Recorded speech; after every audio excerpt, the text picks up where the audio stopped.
Tem muita gente que está numa posição que uma sensação de vazio, uma sensação de que eu estou com freio de mão puxado, ou uma sensação de que eu não sei se vale a pena, e principalmente uma sensação de que eu não estou na minha melhor versão.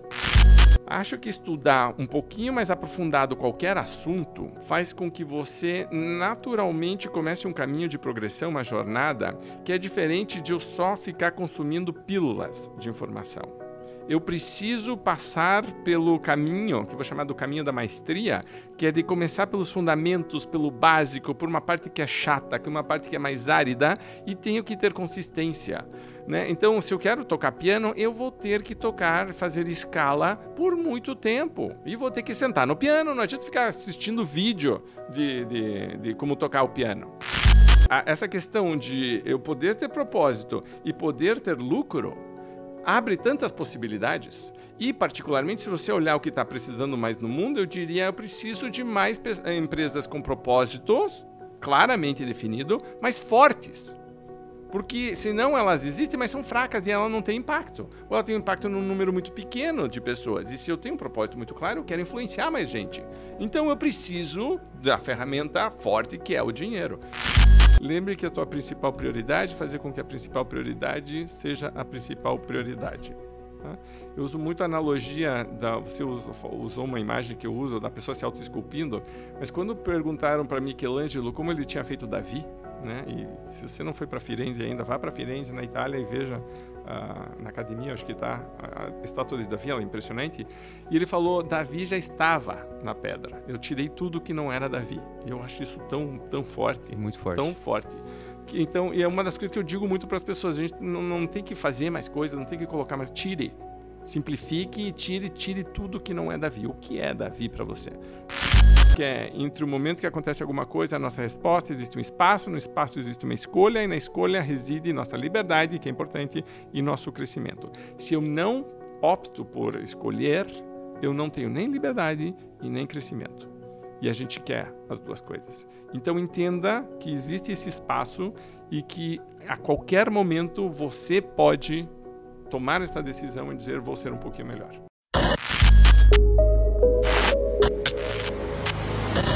Seja muito bem-vindo a mais um Próximo Nível Podcast. Hoje eu tô com uma pessoa aqui que eu admiro muito. É um prazer imenso trazê-lo para essa mesa. Eu tenho certeza que depois disso o nosso dia não será o mesmo. Eu tô aqui com o Raul Candeloro, diretor da Venda Mais. Muito obrigado pelo convite, muito obrigado para você que está nos vendo ou nos assistindo e vamos conversar sobre o próximo nível. Vamos ver o que nos espera. Vamos ver o que nos espera. E eu acho que o que a gente vai falar um pouco hoje é um pouco da trajetória mesmo do Raul Candeloro, de coisas que você acredita, de coisas que você coloca energia, de coisas que você acredita que é o próximo nível de muitas pessoas, né? E para quem não te conhece, eu tive o prazer de conhecer de perto em alguns aspectos, né? De ser um aluno seu em alguns momentos, mas se você pudesse se apresentar pela primeira vez para uma pessoa, como você apresentaria aí? Quem é Raul Candeloro? Vamos lá, começa tudo com o seu marido, primeiro, e pai. Então, claramente, prioridade número 1, dos motivos pelos quais eu saí do Brasil, me mudei para os Estados Unidos. Quando eu estou aqui no Brasil, eu viajo muito, trabalho muito, as crianças eram pequenas, eu disse... Eu tenho um amigo meu, que é palestrante também, e que uma vez voltou para casa e a filha dele veio correndo e disse, papai, desenhei você. Ele falou, ai, que lindo, né? Ele foi ver um avião da TAM, na época, com uma cabecinha na janelinha, e ele começou a chorar. Ele disse, meu Deus, essa imagem que a minha filha tem, tipo, indo para cá e para lá. Eu não quero isso. Então, já começa por aí. Você aprendeu com o erro dele? Dizem que o homem sábio aprende com o erro dos outros, né? Então, pelo menos essas cabeçadas a gente não precisa dar. Pelo menos diminuir, né? Não posso garantir que todos eles, mas alguns a gente tenta aprender. Você comentou isso, eu estava vendo ontem sobre isso, né? Falando qual a diferença do homem inteligente e o homem sábio, né? Pô, o homem inteligente, ele vai, erra, aprende com o erro, né? Aí o homem sábio, ele não erra, ele não tem esse erro, eu né? não posso tentar evitar alguns, né? Algumas bobagens, a gente é só olhar em volta e dizer, opa, não preciso fazer isso. Mas entrei em vendas por um caminho caminho meio estranho, né? Então todo mundo me conhece pela Venda Mais, mas eu estava na faculdade, eu tinha um professor malucão que se chama Daniel Godry palestrante, é até bem famoso. conhecido, é famoso, né? Eu estudei administração, tá, Raul? Então, você imagina quantos vídeos do Daniel Godry eu tive que assistir durante a formação. Pois é, então o Daniel Godry, ele era já doidão, já quando não era palestrante, né? Então eu me lembro no dia que a gente estava eu estudava na FAI, né, em Curitiba, e ele era nosso professor de marketing e ele era gerente de banco, trabalhava em banco. Ele disse: gente, eu tenho que contar para vocês, hoje eu pedi demissão. Por quê? Porque eu vou ser palestrante. E todo mundo começou a rir. Porque, pô, quem quer palestrante? Tipo, você tá louco, você, né? Tipo, não vai dar... Né? Eu me lembro muito bem desse... E, nossa, deslanchou, foi um sucesso, incrível. Ele é muito bom. Mas ele me fez apaixonar pelo marketing.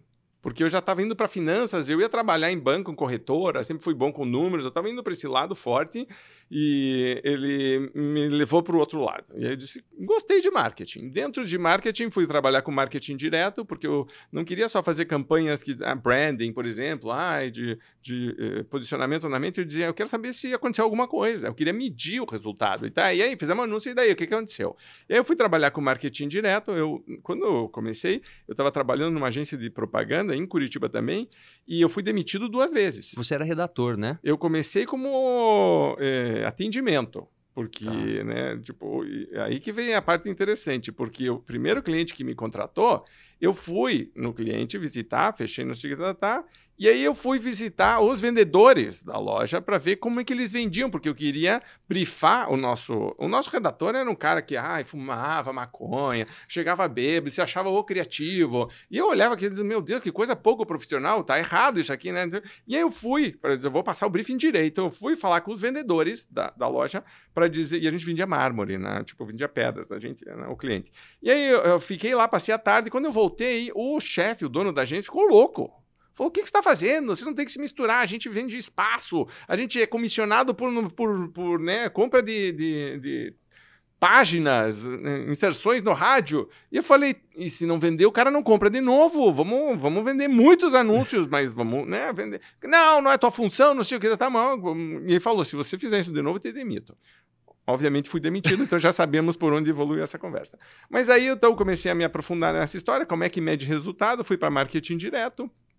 Falei, quer saber de uma coisa? Eu vou por meu caminho próprio. A gente está falando de quantos anos atrás? Né? Nós estamos falando de... Eu abri a Venda Mais em 94. Então, estamos falando um pouquinho antes de 94. 90 e alguma coisa. Tá? Para o pessoal mais novo que está assistindo a gente entender, né, por que é marketing direto, né, qual era a função disso. A gente não tinha um marketing digital como a gente tem hoje, tá, gente? Exato. Então... Não existia digital. Exato, não existia. Muito menos o marketing digital, dentro né? do digital. Mas é muito interessante de ver que quando você fala, por exemplo, de CTA, de um call to action, já, todo mundo, as pessoas estão repetindo coisas que já foram feitas 1000 vezes antes, só que num outro processo, e o pessoal fica vendo que fica dando cabeçada, vai estudar os clássicos, que você vai ver que tinha gente já muito boa testando. Vai fazer split AB. A gente já está fazendo split AB. A mala direta que vendia a assinatura da revista Venda Mais, eu fiz 7 testes diferentes com malas diretas, onde a cada mês eu ia testando uma versão contra a outra.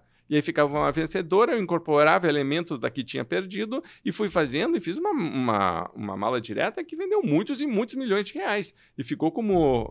Você fez um experimento mesmo em relação a... Todas tinham código, todas eu tava... Caraca. Mas era na mão, certo? Na mão, até porque não tinha nem planilha Excel pra gente fazer isso, era na mão. Então, recebia por fax, né? Mas o conceito é o mesmo. O conceito é o mesmo. Eu vou fazer alguma coisa, eu vou medir retorno, eu vou aprimorar. E aí eu vou fazer de novo, eu vou testar de novo. E não se apegue muito a um negócio que está funcionando, porque se ele deixar de funcionar, você está num problema. Isso serve um pouco de tudo na vida. É tipo acho que o máximo que a gente pode fazer do que está funcionando é uma melhoria incremental, né? Olhar para uma inovação incremental, né? Mas tentar disruptar um mercado que já funciona. E eu ontem estava fazendo uma mentoria com um grupo de empresários, que a gente tem um IEV e tem um grupo, né, de empresários que está dentro do IEV. E uma das coisas que eu falei ontem é muito perigoso você ser muito bom numa coisa que não funciona mais. Verdade. Eu dou o exemplo, por exemplo, dos samurais. Os caras eram muito bons com espada. E daí? Certo? Tipo, chegou qualquer um mais ou menos com uma arma e pronto, acabou. Não precisa nem ser muito bom. certo? Então, é a mesma coisa com tecnologia. Se eu não vou incorporando ferramentas novas, eu sei que alguém está incorporando, né? Então, na minha área, por exemplo, ferramentas que facilitam o contato com clientes. Quando a gente estava na pandemia, a gente fez grupos de mentoria também, porque os empresários estavam perdidos, né? O que eu faço? Eu demito todo mundo, tinha que fechar, e tinha muita gente que dependia. O processo da venda, a jornada toda, tinha muito contato, muito pontos de contato. E aí, de repente, fechou, tudo não podia, todo mundo, não, né? E aí, então, não conseguia vender, uma confusão. A gente começou a trabalhar e tinha uma empresa de refrigerantes do Nordeste que eu entrevistei e ele estava me contando, dizendo, Raul, tem uma moçada, uma molecada que está indo muito bem na pandemia, porque eles já tinham tudo online. Já fazia o pedido, já entregava, já aceitava cartão, já estava tudo normal, não mudou nada para os caras. Para os velhos, para sabe, para mudar né, disruptar o termo que você usou, meu Deus, uma prisão, porque a gente vai se apegando a coisas que deram certo.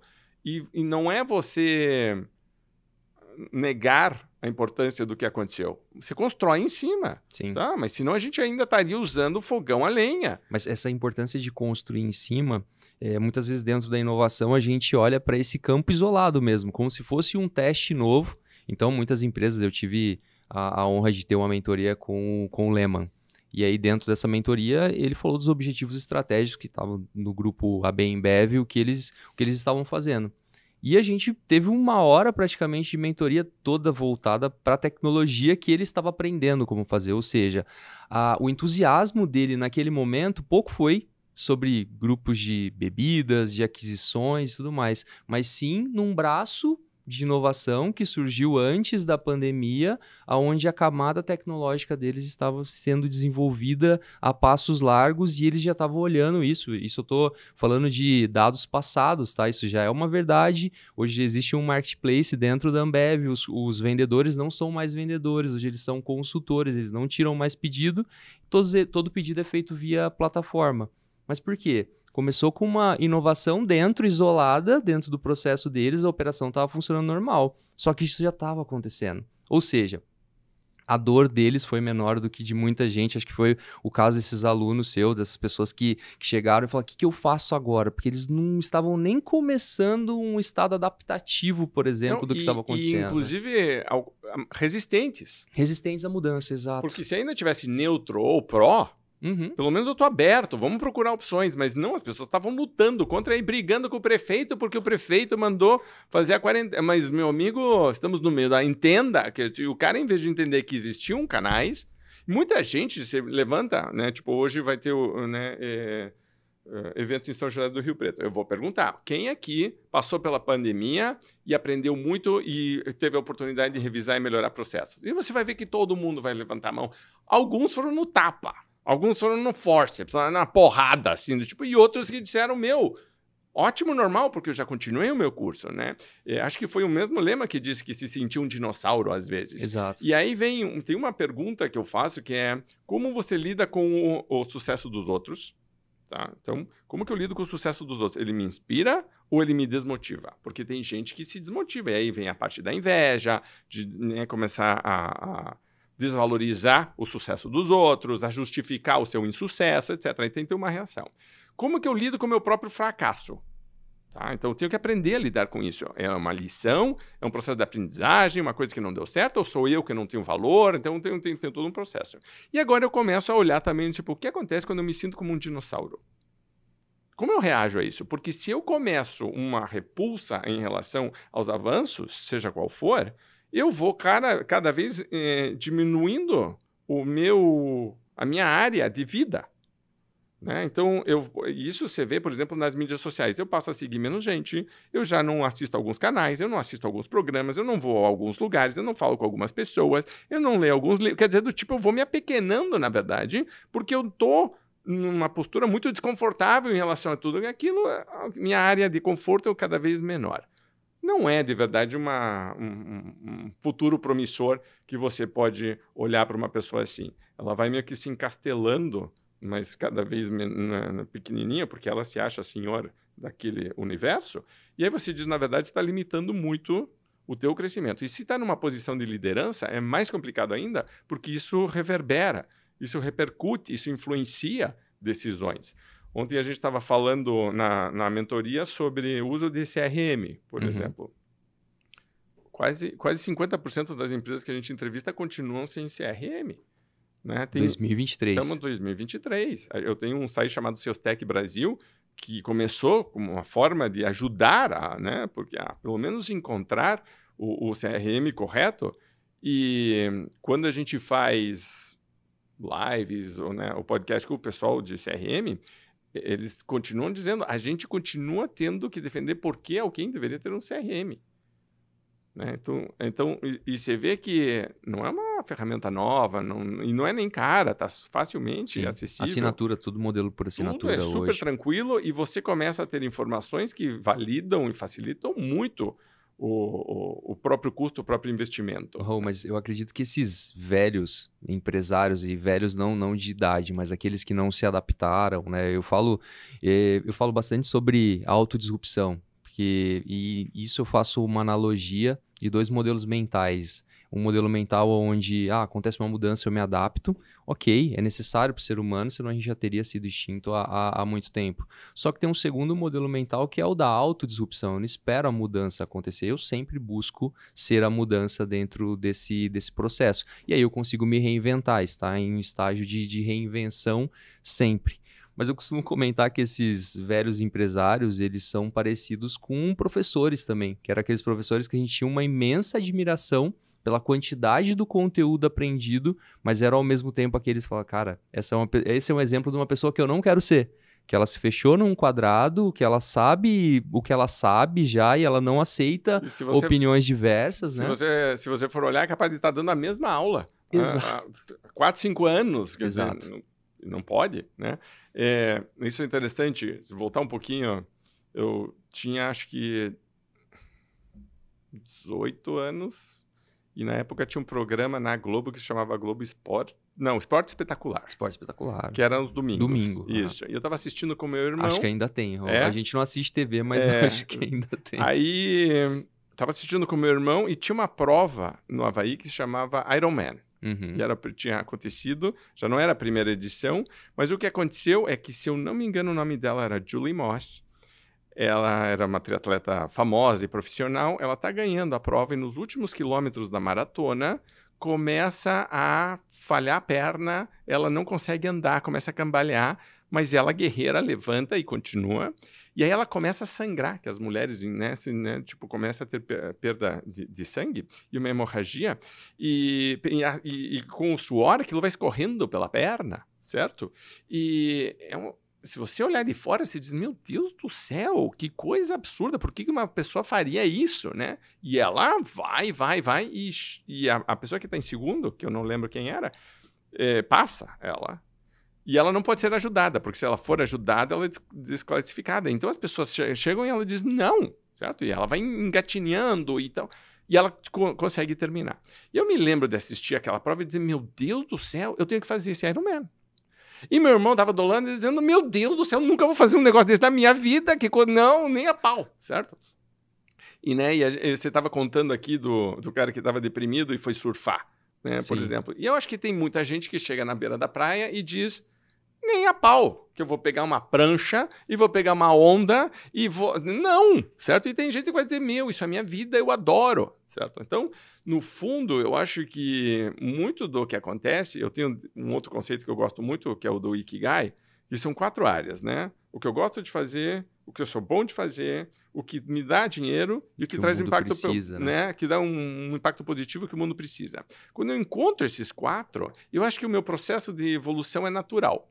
Às vezes que eu olho que eu fiquei estagnado, eu comecei a me afastar. Outro dia até gravei um vídeo sobre isso, eu escrevi um artigo de quando você começar a sentir que você está meio ruim na vida, volte para os teus valores e reveja os teus valores que provavelmente você se afastou deles, né? E algumas pessoas não estão nem claros quais são os seus valores, mas esse trabalho de clarificar quem eu sou, o que eu quero, no que eu acredito, aí passa a ser natural. Porque aí você acorda com vontade, né? Tem um exercício que eu gosto muito de fazer, que há muitos anos atrás eu estava vendo uma entrevista do Peter Drucker, né? Um dos pais da administração, e ele escolhia um tema para estudar a cada 5 anos. E eu falei, nossa, que maravilha. Tipo, e eu falei, mas eu não tenho a mínima paciência de ficar 5 anos estudando a mesma coisa. E eu falei, cara, tem muitos assuntos que eu quero estudar. Eu falei, vou fazer a mesma coisa só por 1 ano. Então, se você for na minha casa, o meu escritório tem uma biblioteca, que inclusive eu estou proibido pela Marília de comprar livros, porque não tenho mais onde... Agora eu estou começando a empilhar, eles estão... Mas, né? Mas eu me apaixono por um tema e aquele ano só vou estudar aquele tema. E é muito legal porque você começa leigo. Você começa, de novo, dinossauro, né? E você faz um processo estruturado disso? Eu tô lendo exatamente sobre isso agora, de um processo estruturado de aprendizado de um autor. Por isso que eu tô perguntando, você tem uma quantidade de livros, você olha para um livro primeiro, vou dar o exemplo desse autor, ele coloca 5 livros inicialmente. Os 2 primeiros livros são totalmente abrangentes, é sobre o tema, mas são mais abrangentes para criar uma atração, um amor, uma paixão pelo tema primeiro e não falar, pô, se eu for pro conteúdo técnico eu já vou me perder aqui. O terceiro livro, ele já começa a ter uma experiência, já que ele fala que ele já começa a conectar de assistir TEDx sobre isso, fazer alguns workshops, já entender, não basicamente são livros. Já o quarto é o livro que ele diz que é o mais específico, que ele vai buscar dados científicos, temas sobre isso e tudo mais. E o quinto já é uma visão já de finalização mesmo para encerrar o primeiro ciclo, sabe, Raul? Não é nem essa continuação. Você faz alguma coisa parecida, assim, tem um processo... Eu adoraria ser tão organizado, não sou tão organizado, não. Geralmente o que acontece é que um tema me leva a outro, porque ele começa a surgir com frequência e alguns nomes, ou de autor ou de livro, começam a ser citados por mais de uma fonte como referência, e eu digo, vou mentalmente anotando, e eu geralmente começo por esses. Tem um processo que eu gosto muito, que tem alguns livros sobre alguns temas que são muito populares. E eu não desvalorizo isso. Pelo contrário, o fato dele ter sido um best-seller, para mim, me ajuda a posicionar. E eu sei que vai ser uma leitura fácil, gostosa, boa, certo? E eu vou na bibliografia. E aí, da bibliografia é onde eu faço isso também. Então, é daí que eu vou começar a me aprofundar.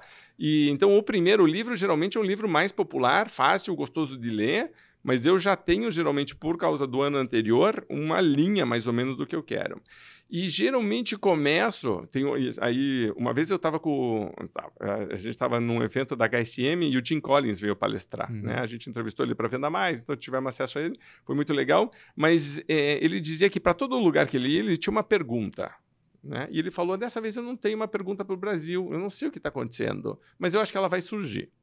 Aí ele teve, né, a palestra, depois teve a sessão de perguntas e respostas, e no meio da pergunta e resposta ele deu um tapa assim e disse, gente, desculpe. Eureka. Né? Exatamente, um momento assim, eureka. Tive o insight. Qual é a pergunta? Ele falou, nos Estados Unidos, a gente cria ondas e ondas de pessoas que acreditam que elas podem ser qualquer coisa na vida. Ela pode ser astronauta, ela pode ser campeão de Olimpíada, ela pode ser empreendedor milionário. A gente, desde criancinha, na escola, tudo é valorizar um indivíduo e esse indivíduo tem capacidade, mas você vai ter que trabalhar, você vai ter que ralar, mas você pode ser o que você quiser. Isso é que a gente ensina. E a gente cria ondas e ondas disso. Minha pergunta para vocês é, vocês criam ondas e ondas do que no Brasil? E ele fez um silêncio, ele falou, vou dar 5 minutos para vocês conversarem. E a gente chegou num impasse ali, porque a gente não tinha muito orgulho da resposta, sabe? Tipo, se você olhar o que as escolas estão formando, as faculdades, etc., que tipo de ondas e ondas... Cara, e é isso, assim, é ruim, assim, eu te falar isso é ruim, em público falar isso, mas a primeira coisa que vem não é uma coisa positiva. Sabe? É uma inteligência coletiva já brasileira falando sobre isso, assim, que é difícil você... Pois é. E veja que não é pró-Estados Unidos ou pró-Europa, não sei o que tá. E eu tenho pés em todos os lugares, mas ele disse, eu não tenho a resposta, eu tenho a pergunta. Né? Mas é uma pergunta muito interessante. Né? Estamos criando ondas e ondas do quê? E...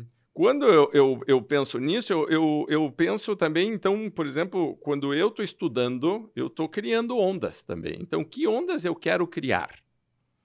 Porque o meu estudo geralmente começa com uma pergunta, vem do Jim Collins. E a minha pergunta está, se eu fosse fazer um impacto no mundo, qual seria e como que eu vou aprimorando, né? A gente estava conversando antes de começar aqui. O que você está inventando, o que você está fazendo, né? E aí você me contou um pouco do que você está fazendo também. E, na verdade, a nossa jornada ela vai se aprimorando, né? Você não abandona completamente tudo. Você traz aquilo e se diz, ok, qual que é a próxima etapa? Qual que é a próxima etapa?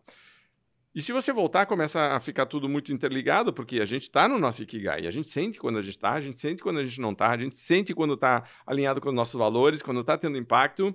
E se você realmente está nisso, você está buscando sempre, continuamente, fazer um ajuste, uma sintonia.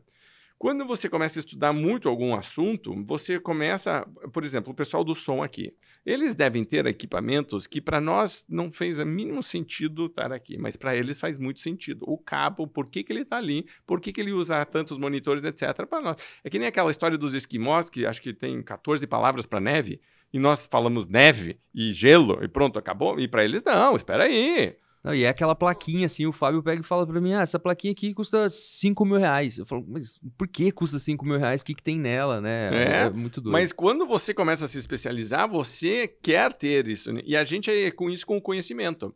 E aí a provocação nossa, eu acho minha e tua, de dizer, faça isso com a tua vida também. Né? Faça isso com o teu conhecimento. Ah, eu sou pai. A maior parte das pessoas é pai. Mesmo louco. Né? Posso aprender com o erro dos outros, mas, né, tipo, eu preciso ter alguma uma base sólida. Eu fui ler o livro da Carol Dweck, do Mindset, porque meu filho mais novo, o Rafael, tinha características que todo mundo dizia que eram minhas e que eu identificava como mindset fixo. E foi muito interessante que, ao tentar ser um pai melhor, obviamente me identifico no processo de epa, é verdade, então tem comportamentos que talvez eu tenha, que podem estar influenciando. E foi muito legal porque eu estava lendo o livro e a Marília, minha esposa, me disse, quando você terminar, devolve o meu livro. E eu falei, não, esse é o meu. E ela falou, não. E ela tinha o dela também. Eu estava lendo o meu, mas o dela estava lá no... E os dois tínhamos comprado o mesmo livro, e basicamente pelo mesmo motivo, né? Ela para lidar com o marido e com o filho, de mindset fixo, e eu para lidar com um filho, e depois, né, descobri que comigo mesmo.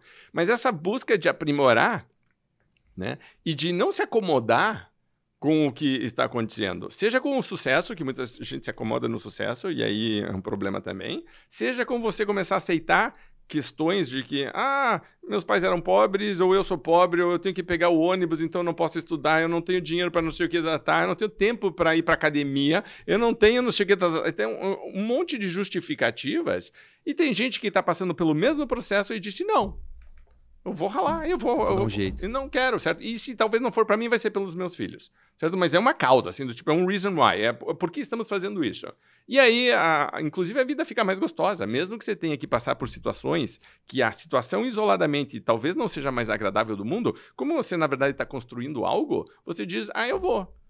Né? Então, eu vou passar por isso, porque tem algo maior que eu acredito. Cara, mas você deu já aquele insight, assim, porque...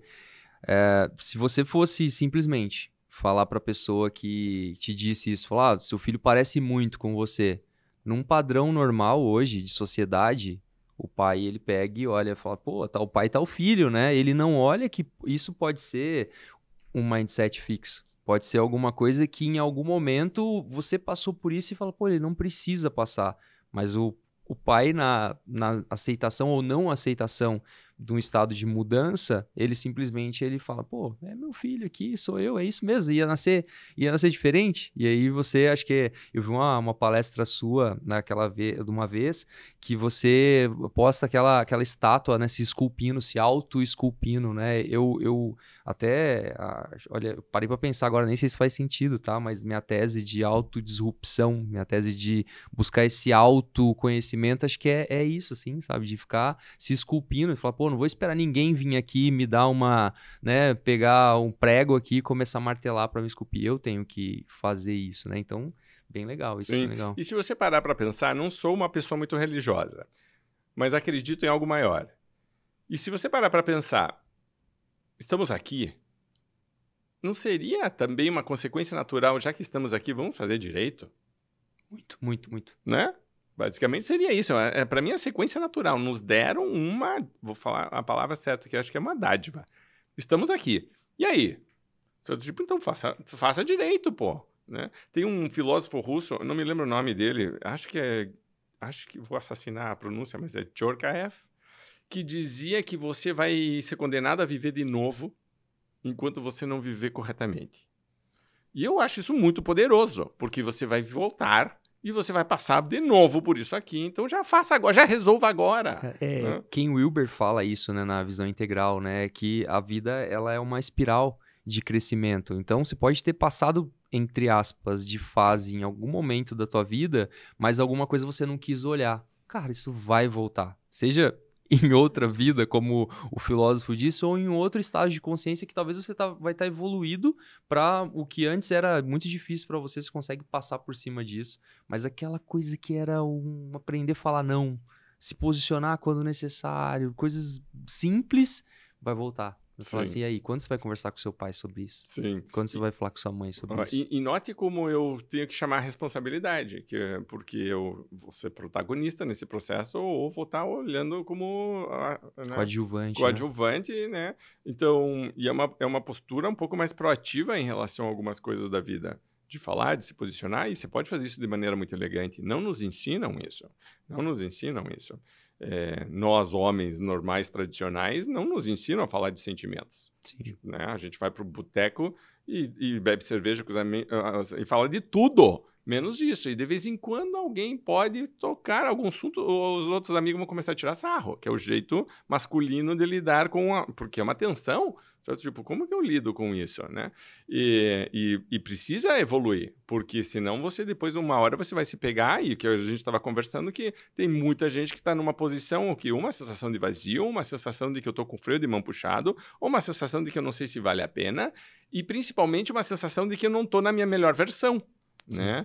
Eu acho que você fala muito de ambiente, uma coisa que eu tenho prestado muita atenção é de eu ser um pouco mais proativo em estabelecer, os americanos chamam de boundaries, que são limites ou fronteiras. Boundary é mais uma fronteira. Sim. Do que eu aceito, o que eu não aceito. Né? Então, trabalhar num ambiente tóxico me influencia, e com certeza absoluta influencia todo mundo que depois eu vou tocar. Então, se eu estou saindo de um ambiente tóxico e vou para minha casa, como é que eu me desintoxico? Eu tenho que ser proativo em relação a isso. A primeira coisa seria lidar com o ambiente tóxico.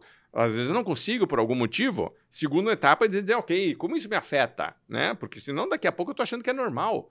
Eu estou achando que é normal. E eu vou reforçar um ponto aqui.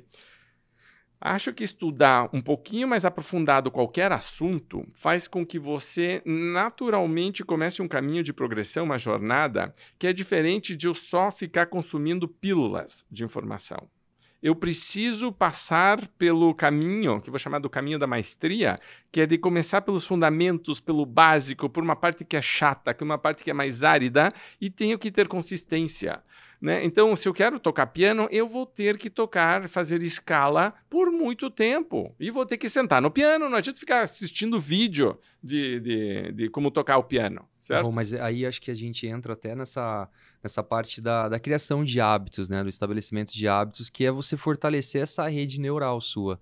Porque talvez as pessoas falam, pô, mas qual foi o momento que você entendeu que o teu negócio era liderança, que o teu negócio era performance, que era vendas e tudo mais? E elas não entendem que tem toda uma jornada por trás de caminhos neurais que eles foram, de redes neurais que elas foram sendo reforçadas, que fizeram a tua mentalidade, né? Uma coisa que eu venho estudando bastante dentro de criatividade é esse período de atenção plena. Então, esses momentos que eu consigo ter atenção plena. E é cientificamente comprovado isso, que é nesse milissegundo que eu consigo essa atenção plena, que eu consigo entender esse vácuo, que eu deixo de tornar meus pensamentos sentimentos. E aí eu consigo mudar nesse espaço a minha realidade. E aí as pessoas falam, mas por que meditar? Simplesmente porque quanto mais eu medito, mais eu fortaleço esse caminho, mais, né, reforçado esse caminho fica, que eu consigo mudar meu estado, consigo mudar o que eu estou sentindo muito mais rápido. Eu falo até isso no meu TEDx, né? Eu tive a oportunidade de conviver com um lama. Então, ele chama Drupon Lama Dorje. Na época, ele era apenas lama. Eu trouxe ele para minha empresa uma vez. Então, ele passou por um processo de meio que desintoxicação do ambiente, um processo de purificação do ambiente, né? Ele estava em São José do Rio Preto na época e me disseram, eu já conhecia ele anteriormente, tinha participado de um retiro com ele, já tinha feito algumas meditações, depois eu fui para o Chile e passei um tempo mais próximo, tudo mais. Nesse momento que eu conheci ele aqui em São José do Rio Preto, ele foi até a minha empresa, até para a galera entender a força da energia, quando você estabelece um padrão e você é você em essência, né? Para começar, ele chegou no prédio, não tinha RG, não tinha nada, né? O pessoal do prédio me chamou, falou, Vitor, você vai ter que liberar a entrada dele, vai ter que descer. Quando eu entrei aqui hoje, tinha uma mulher na portaria, eu falei, ai, pronto, eu não tenho RG, eu não tenho Mas nada, ela deve ter perguntando, é no Fabinho? Exatamente, é no Fabinho. Ela sempre pergunta isso, ela acha que todo mundo... Mas é que você tá de camisa, se você entra de camiseta preta, ela nem pergunta, ela só fala 7º andar. Entendeu? Basicamente é isso, né não? E aí, nesse estado, ele subiu, né? Eu acompanhei ele até a sala da minha empresa na época. E eu não falei o que ele ia fazer lá. Eu falei, vai vir uma pessoa aqui, né? Fazer um processo aqui, mas não dei os créditos para gerar aquela expectativa, todo aquele movimento e tudo mais. Quando ele abriu a porta, as pessoas começaram a arrepiar, sem falar nada. Ele estava com a roupa dele, a roupa tibetana dele, né? Então, com aquela roupa mostarda, com o marrom, né? E as pessoas começaram a se arrepiar e chorar. Inexplicavelmente, assim. Sentiram uma energia muito grande e tal. Ele não tinha falado uma palavra ainda e as pessoas choravam. Enfim, ele fez todo o ritual de purificação lá. Várias pessoas ficaram realmente muito emocionadas. Algumas me agradeceram muito. Falaram, pô, que experiência é essa? Sem falar o que aconteceria e tal. Eu não imaginava que iria ser assim, né? Mas eu tive o prazer, e olha que louco isso, né? Eu fui para um resort no Nordeste. E a gente ficou no ritual lá de purificação mesmo, sem beber, né? Então tava todo mundo no resort, todo mundo all inclusive, e a gente, né, sem bebida, sem nada, porque a gente tava participando de uma semana inteira bem, bem intensa. E eu tive a oportunidade de conversar com ele no balcão, no bar americano. Então todo mundo bebendo e a gente conversando sobre vida, né? E aí eu perguntei pra ele, né? Eu falei assim, Lama, você não sente mais, porque você atingiu a iluminação, você não sente mais esses pensamentos ruins, é isso que eu falo no meu TEDx. E aí ele fala, não, eu sinto. Só que a diferença, por ter criado, ele não fala sobre isso, mas por ter criado toda essa proteção, é que eu vejo o sentimento, o pensamento ruim a quilômetros de distância. Que são esses milissegundos que a gente que tá todo em estado beta o tempo todo, acelerado, não consegue perceber. Interessante, eu não sou o pensamento ruim. Certo? Eu não sou o pensamento. Existe o pensamento ruim, existe eu, certo? Mas ele está aqui e eu posso, né, lidar com ele. Né? Então, não, faz muito sentido. E aí ele falou, a diferença, Vitor, é que eu consigo visualizar esse pensamento ruim a quilômetros de distância. Então eu tenho tempo de mudar a minha realidade para que ele não chegue. Então, como meros mortais, né, aprendendo um pouco sobre atenção plena, sobre como estar no aqui, no agora, né, acho que foi um aprendizado. E, Raul, antes da gente começar esse papo, né, no backstage, eu estava falando que gostaria que a gente falasse pouco de vendas, porque eu respeito e admiro você muito mais pela sua trajetória em questão da sua mentalidade. Tive o prazer de conhecer você pessoalmente algumas vezes e a tua mentalidade me ajudou a mudar a minha. Então você já palestrou no Reset, a gente já fez live juntos, a gente teve alguns momentos, você sempre muito, muito aberto. Primeiro, eu sou muito grato por isso. Mas eu gostaria de entrar nesse tema, gostaria de entrar nessa visão. Eu vi que você está com uma visão de Mindset Premium agora. Esse é o nome que você está trazendo, né? Isso, que foi a forma como eu encontrei de expressar uma ideia que me incomodava de que, primeiro, de que uma boa experiência precisa ser luxo ou precisa ser cara. Né? Então, quando o pessoal fala premium, geralmente já acha que pronto, é grife, né? E eu quero dizer já de cara, não é a visão que eu tenho. Eu posso ir numa panificadora simples e ser premium, porque alguém ali fez as coisas com cuidado. Eu posso ir num restaurante por quilo, mais simples, mas a pessoa cuidou, o garfo a faca, o guardanapo não é um guardanapinho podre, certo? A pessoa cuidou dos detalhes, o banheiro tá limpo, tá cuidado, o sabonete é cheiroso, certo? Tipo, a comida foi feita com amor, com carinho, alguém tá cuidando dos detalhes. Isso para mim é uma experiência premium. Então, premium tem a ver muito mais com a experiência do que outra coisa. E junta duas coisas que eu acho que também, que às vezes as pessoas se confundem, a gente estava falando sobre isso, que é questão de propósito, de missão, por que estamos aqui, e isso tem a ver muito também para mim com diferenciação, tipo, então o propósito... Geralmente, se você para se aprofundar no propósito, você vai ter um diferencial ali. Ali tem uma história para contar, tem um motivo. E muitas vezes está ligado a questões pessoais. A pessoa passou por algumas coisas na vida, a família dela foi encaminhando, tipo, tem uma jornada ali que fez com que a pessoa dissesse isso aqui é importante para mim, né? Eu tenho uma sobrinha, por exemplo, que ajuda cachorros de rua, né? Eu tenho uma jornada, é uma história por trás. Por que ela está fazendo exatamente isso? Por que algumas pessoas querem salvar as baleias e outras não estão nem aí com o aquecimento global, né? Então, por que umas meditam e outras não? Tem uma história aí, de uma trajetória. Então, essa primeira parte que é de se posicionar com um propósito muito claro e entender que se você encontra uma forma diferenciada de comunicar isso, está muito alinhado. E a outra questão tem a ver com o dinheiro mesmo, com o valor, que eu acho que é uma questão muito mal resolvida. Muito mal resolvida. Tem um livro que eu gosto muito, chama Segredos da Mente Milionária, de um cara chamado Harv Eker. Ele, especificamente, é meio exagerado, eu não sigo, não gosto muito dele, mas o livro foi muito feliz. Foi muito bom. A metade primeira vamos falar de dinheiro? Sim. Depois ele vai falar... Ele fala de família, né? Como foi o cuidar dos pais, como que eles olhavam para isso. Acho que faz muito sentido porque a gente consegue, mesmo sendo, né, uma outra cultura, a gente consegue se conectar, né? Exato, e ele faz parte do nosso dia a dia. Sim. E muitos divórcios, por exemplo, tem vários, se você estudar, por exemplo, por que divórcios acontecem? Muitas vezes é porque, no fundo, tem uma pressão financeira que cria... Uma questão constante de estresse interno, que aí acaba depois, né, passando por outras coisas. Ansiedade, situações... Outro dia, por exemplo, a gente fez uma live onde tinha uma amiga nossa, que é coach, mentora, e a irmã dela estava precisando fazer uma cirurgia, e não tinha dinheiro para fazer a cirurgia.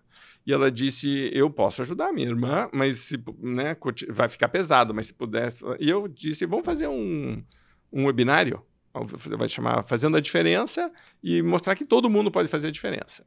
E tá claro que todo mundo pode fazer a diferença. Às vezes, um assunto ou outro vai te tocar mais ou não, né? Mas, de novo, ela estava fazendo uma cirurgia porque está com câncer e precisa do quê? Dinheiro. Certo? Então, sim, não tem como fugir muito disso. Eu vou chegar em casa, vou abrir a geladeira, se ela está cheia ou está vazia, me remete a alguma coisa. Eu comecei a ficar mais sério, especificamente em relação a dinheiro, quando eu tive filhos. Quando eu casei, a Marília é super tranquila em relação a dinheiro também. Ela, né, tipo, é empresária hoje, é ambiciosa como eu, mas a gente eu me lembro que na época, a Venda Mais, todo o dinheiro que eu ganhava, eu colocava na revista, na época, para ver se ela decolava. Então eu não tinha nada, né? A gente saía, eu pegava ela na faculdade à noite, saía para jantar, e a gente pegava e tirava quanto dinheiro que cada um tinha no bolso, e aí olhava o cardápio para ver o que a gente podia pedir, né? E era uma delícia comer, tipo, né? E na verdade, acho que é um grande teste para qualquer casamento, né? Tipo, algumas coisas assim. Vocês se lembrarem disso. Sim, né? Com bem, assim, tipo, né? Era um período muito legal da nossa vida. E então a gente pedia 2 sanduíches e repartia, por exemplo, um refri, porque era o que dava, né? E eu tava dando palestra, tava dando um monte de coisa e ganhava dinheiro, só que para pessoa física não tinha. Quando meus filhos nasceram, a Marília e eu dizia, cara, eles não tem que passar por esse perrengue, eu não quero isso. Tipo, não quero. Aí eu comecei a ficar bem mais sério em relação a isso. E aí a gente começou a trabalhar com orçamento, com papapá, e a questão era como que eu ia redirecionar. E eu comecei, então, a criar projetos, e todos os anos, já faz muito tempo, eu crio pelo menos um projeto que vai me dar um faturamento de R$1 milhão por ano. Tá? Então, não é que sobra R$1 milhão, sim, ele tem que fazer girar R$1 milhão. Com o passar do tempo, então, comecei a ter várias frentes de R$1 milhão. E fiquei muito à vontade nessa questão dessa parte de dinheiro. Até que um dia estava fazendo minha formação de coaching de alta performance com o Brandon Burchard, em Santa Clara, na Califórnia. Também uma semana de intensa ali, porque começa às 8 da manhã e vai até a hora que acabar. E às vezes a hora que acaba é 2, 3 da manhã, porque a galera está ali, né? Muito intenso. E eu estava fazendo uma sessão de coach, e quando eu estava contando sobre, né, como me desafiar, como fazer limites. O meu coach, na época, me perguntou, mas por que X? Por que 1 milhão? Por que não 10X? E eu fiquei em silêncio, olhando, falando, meu Deus do céu, olha que coisa, travado em relação a isso. E ele falou, e eu não preciso nem falar de 100, né? Sim. E eu falei, não, você já cutucou bastante, né? Tipo, já pegou assim a ferida. Então, e era engraçado, porque eu falava sobre isso, falava não sei o que, eu falei, mesmo eu tenho travas sérias em relação ao dinheiro. Então, vamos nos aprofundar nisso, vamos estudar isso, vamos falar sobre isso. E eu acredito muito... Amanhã, por exemplo, vou fazer um workshop para um grupo daqui de escolas. E uma das coisas que acontece é que as pessoas que estão na área pedagógica, o Daniel, por exemplo, da CCLI, passa muito por isso também. As pessoas que estão na área pedagógica têm um propósito muito forte, mas a parte do dinheiro não, e parece que são meio excludentes uma para outra. Parece que eu estou me prostituindo ou eu não estou ajudando o mundo. Por quê? Você consegue... Eu acho que um pouco nossa cultura católica, religiosa... Que o estudo tem que estar para uma coisa maior, sei lá? E de que o dinheiro, na verdade... Certo? Porque o propósito está lindo, tá bom, e as pessoas são muito focadas em propósito nessa parte, né? Ela é levada a isso por causa do propósito. A questão é por que eu não consigo cobrar por isso. Sim. Se eu estou realmente fazendo um impacto positivo, claramente faz uma diferença, né? E então, por exemplo, tem um exercício que eu faço que eu chamo da espiral da morte, que é o que acontece quando a gente não consegue justificar na nossa cabeça o preço a cobrar, e aí a minha margem de lucro começa lentamente a cair, porque os custos, de maneira geral, numa proposta premium são mais altos do que porque eu estou com muita... Né? Você estava falando, a placa custa R$5.000. Sim. Certo? Então, tipo, vai ter um processo aqui. E então, eu tenho custos que naturalmente tendem a se elevar, eu tenho uma margem que começa a diminuir e eu entro numa situação que eu chamo de espiral da morte. Daqui a pouco eu não consigo trocar a placa de 5.000. Eu preciso trocá-la e começa a ficar pesado e eu já não posso comprar de 5.000. E agora o que eu faço?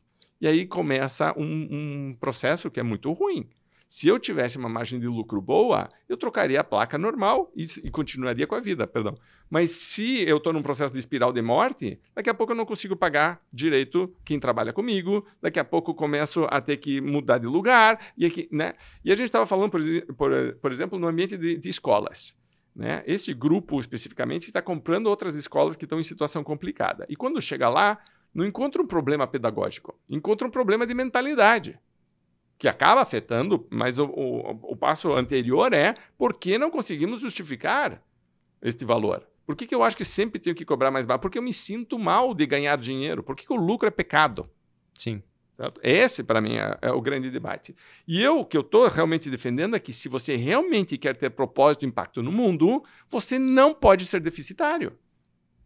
Não tem como você fazer o impacto que você quer, certo? E você, como chama essa da morte? Que você espiral da morte. Tem a espiral da morte, acho que a gente tá aprendendo algumas coisas aqui, algumas matrizes, né? Tem o Ikigai, né? Para quem não conhece ainda o Ikigai, depois eu vou deixar embaixo um link também do Ikigai para vocês entenderem um pouquinho mais como fazer o seu, como, né, e estar em equilíbrio. Tem a matriz da morte, e aí tem a espiral da morte, e aí depois tem alguma matriz para resolver esses pontos, assim, dentro do que você está fazendo? Eu fiz uma matriz propósito e valor, onde a gente tem a minha visão em relação ao dinheiro e minha visão em relação ao propósito. E aí tem um questionário, são 10 perguntas para propósito e 12 para dinheiro, inclusive baseado no trabalho do Harv Eker. Ele tem 17 pontos, mas alguns deles são muito para pessoa física. Então, para pessoa jurídica, eu peguei, simplifiquei e estou usando 12. E peço para se avaliar e se colocar. E tem um quadrante de propósito não muito alto, mas razoavelmente alto, mas dinheiro baixo, que é um X ali que você olha e diz isso é preocupante, porque isso é uma ONG. Eu falei sobre isso, isso é uma ONG. E não tenho nada contra as ONGs, mas se você é uma pessoa jurídica... Você tem que assumir que é uma ONG. Você assuma. Só que você vai viver... Muda seu CNPJ, muda tudo. E assuma que você é uma instituição beneficente sem fins lucrativos. Mas se você é um empresário ou uma empresária, isso deveria te deixar arrepiado, porque não é isso que eu quero. E mais, eu tenho certeza absoluta que quando feito corretamente, uma empresa consegue ter mais impacto do que ONGs. As ONGs têm a sua função, mas uma empresa grande, se decide mexer alguma coisa séria... Quando ela está com o propósito correto, ela consegue impactar muito. Né? Pega a Patagônia agora, por exemplo, e né, o que ela pegou, o fundador disse, eu dou todas as minhas ações para o Instituto, e eles estão defendendo parques, não sei, chega o dia do consumo, eles dizem, não compre roupa nossa. Se você, antes de comprar roupa nossa, mande para a gente que a gente arruma e manda ela de volta para você, do tipo, pare com o consumismo. É surreal isso. É muito legal, porque ele, tipo, claramente tem uma postura forte por trás. O Rony fez algo semelhante aqui em doação, né? O Rony Mesler da reserva, né? Ele, então, a cada roupa comprada, eles doam, acho que 5 marmitas, né? Então, você pode alugar. Tem um projeto que é um mais um, onde você compra, por exemplo, um óculos e um óculos é doado. Você compra um par de meias é doado. É um modelo de negócio muito interessante. Você claramente nasce com um propósito. Pega aqui, por exemplo, aqui em São José do Rio Preto mesmo. Eu fui convidado pelo pessoal, acho que era o pessoal do Rotary que organizou, né, um evento que a gente fez lá no Carlos Gomes, acho que é o nome do teatro. O Paulo Moura. Paulo Moura. Não, tem um outro que chama o Grande. Acho que é isso mesmo. Porque o Paulo Moura é um pouquinho menor e tem um outro que é bem grande. Mas tá. Sim. E a ideia era arrecadar dinheiro para que a ACD pudesse ter o seu próprio refeitório, porque precisava de verbas do governo, o governo não passa verba, era uma confusão, e aí eles fizeram um bazar com roupa usada que eles vendem para ajudar, e a ideia do refeitório era poder começar a organizar eventos e ter, então, dinheiro entrando que permitisse viver sem depender do governo ou de outras coisas. E se você parar para pensar, liberdade financeira é uma das grandes liberdades. Não existe grande liberdade na tua vida que você consiga ter de verdade se você não tem liberdade financeira. A única coisa que você poderia fazer seria um caminho de voto de pobreza, por exemplo, e dizer, eu vivo simples, eu estou tranquilo, beleza. Mas eu disse não para o dinheiro, basicamente. Então, a minha liberdade financeira veio de negar o dinheiro. Ou sua função. É um caminho, não é o meu, não é a maior parte dos empresários, senão não estaria abrindo sua empresa, certo? Mas a liberdade financeira, se eu for falar, por exemplo, de liberdades, seria a primeira para mim. Então, vamos garantir que temos controle sobre a nossa vida? Se eu tenho um propósito muito claro, uma missão muito clara, eu quero ter controle sobre isso, eu não quero ficar dependendo, eu não quero ficar pedindo favor. Eu quero ter, e o dinheiro é importante. Então, vou ter isso. O dinheiro permite que eu vá para a segunda liberdade, que é a liberdade com quem eu convivo, por exemplo. Porque se eu não tenho dinheiro, às vezes eu tenho que aceitar algumas coisas, algumas situações que eu não aceitaria normalmente. É uma das coisas que eu acredito muito que a gente fala sobre a média das 5 pessoas e tudo mais. Mas a gente tem que olhar para o lado e entender que tem uma premissa básica em relação a mudar o teu caminho, o teu ambiente, que é o acesso. O dinheiro te proporciona acesso. Você consegue, dando exemplo, né? Hoje a gente vê tantas pessoas bacanas, caras que a gente consegue ter acesso a eles se a gente pagar um valor, né? Teoricamente, que a gente vai aprender muito, mas o valor é alto se você não tiver financeiramente bem, né? Então, eu acho... E de novo, preciso fazer uma operação. Ou alguém da minha família precisa... Amanhã, preciso ir amanhã. Né? Tipo, porque tem gente que se furar o pneu do carro... vai estar empepinado, vai ter que escolher qual outra conta que não paga. E aí, quando os meus filhos nasceram, eu disse, eu não quero viver assim. Eu não quero viver assim. Há muito tempo atrás, tinha um banco no Brasil que chamava Bozano Simonsen. Aí o Bozano Simonsen foi comprado, o Júlio Bozano, que era um dos fundadores, ficou bilionário, e foram entrevistar e disseram para ele, agora, o que você vai fazer? E ele falou, o principal de ter dinheiro não é o que você vai fazer, é o que você pode escolher não fazer. Porque eu escolho agora, opto. Tá? Eu vou escolher. O Warren Buffett uma vez estava com o Lehman, e o Lehman contou isso, que ele abriu a agenda dele e disse, está tudo aqui, não tenho nada marcado para amanhã. É o cara mais rico do mundo, agora deve ser o segundo, mas, né, porque o Alan está em primeiro, mas ele está dizendo aqui, essa é a minha agenda amanhã. Pronto, se eu quiser, né? E ele gosta de ficar lendo, estudando, etc. Então é isso que ele vai fazer. Você vai falar, nossa, que coisa maravilhosa. Se você fala isso para a maior parte das pessoas, impossível. Bill Gates mesmo, né? Ele passa uma temporada numa cabana dele todo ano e lê não sei quantos livros e tudo mais. Já faz parte da cultura dele há não sei quantos anos. Leva, né? Então... um lata de Coca-Cola, que eu acho que ele gosta também, que é ele, o Warren Buffett, e eu sou outro fã, tipo, né, mas tem que controlar.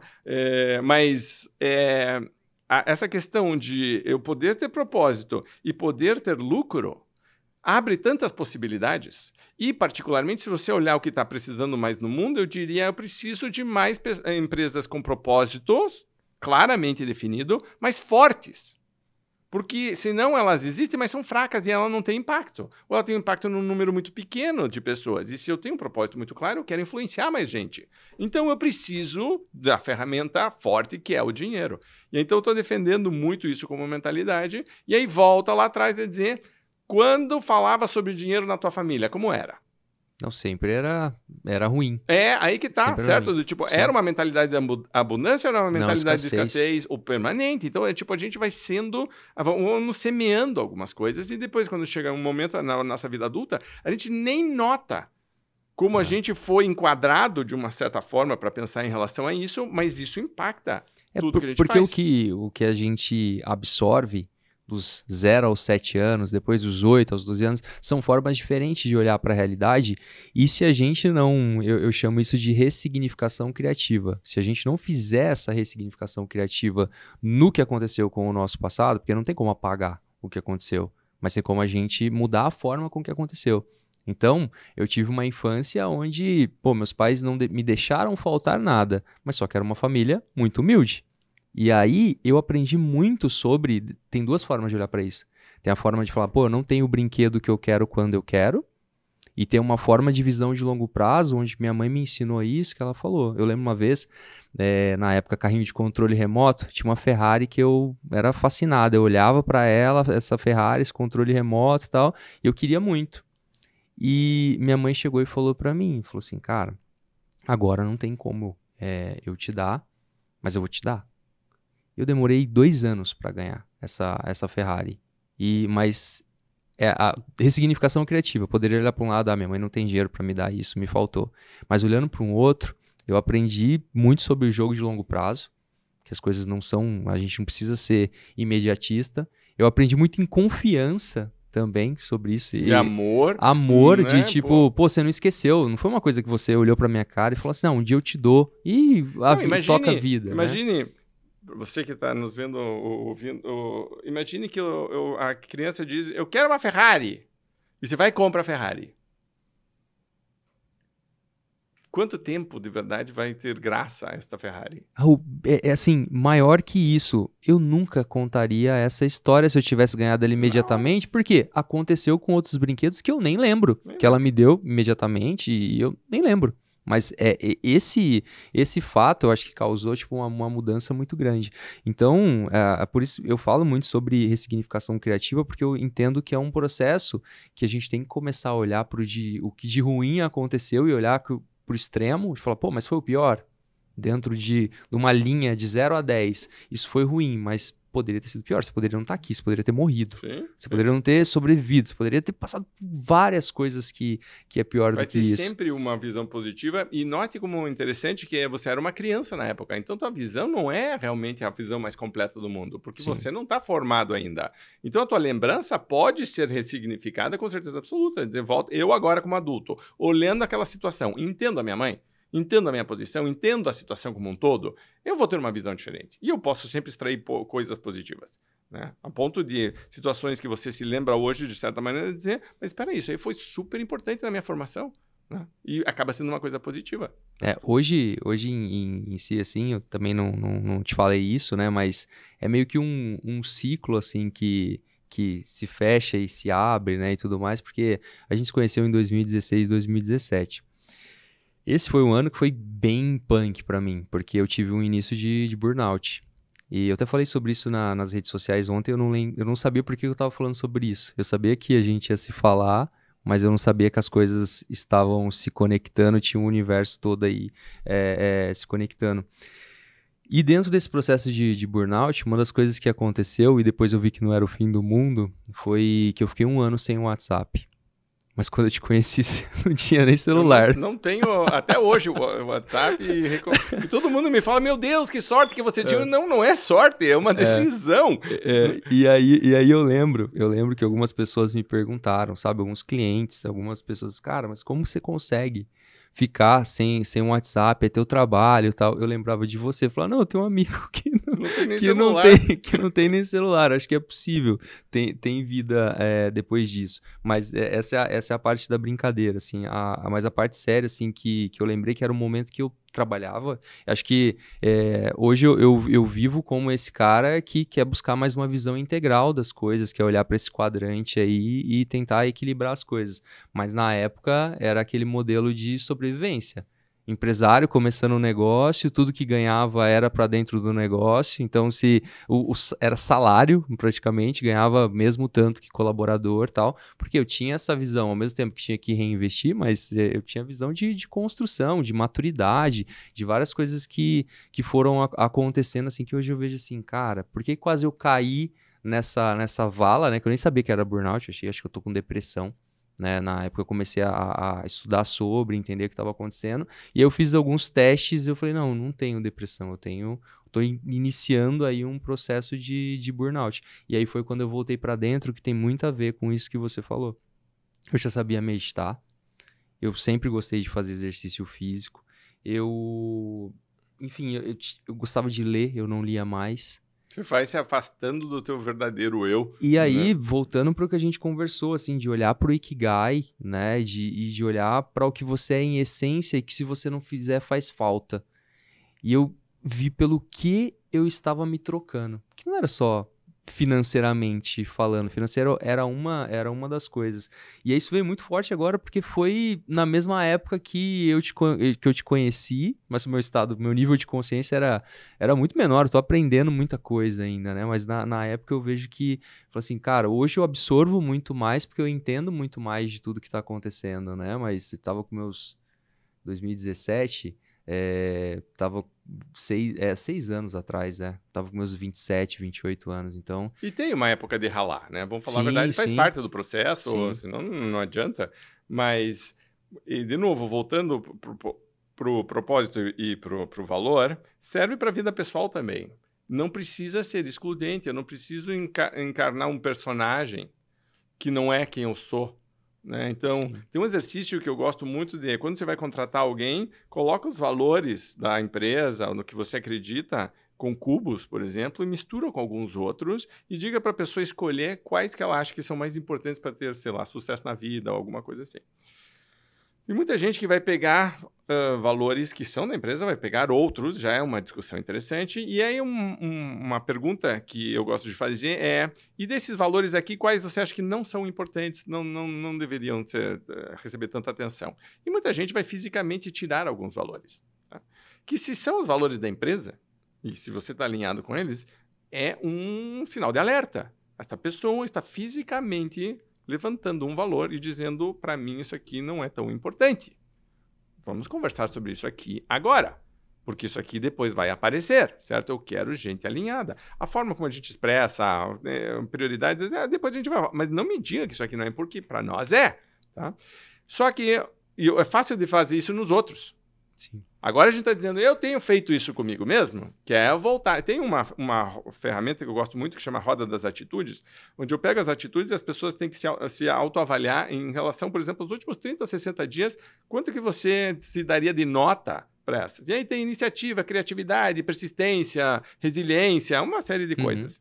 E muita gente, porque o círculo, ele começa em branco, e são fatias de pizza, né? Uma para cada atitude, e você pinta dentro qual que é a tua nota. Cara, eu fiz esse exercício com você. Então, e aí você olha assim, você descobre que, a tua pizza tá toda torta.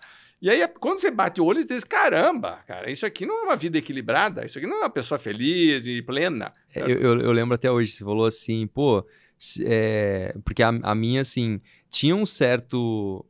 equilíbrio, assim, não era uma coisa tão bizarra, né, em relação à forma que tava.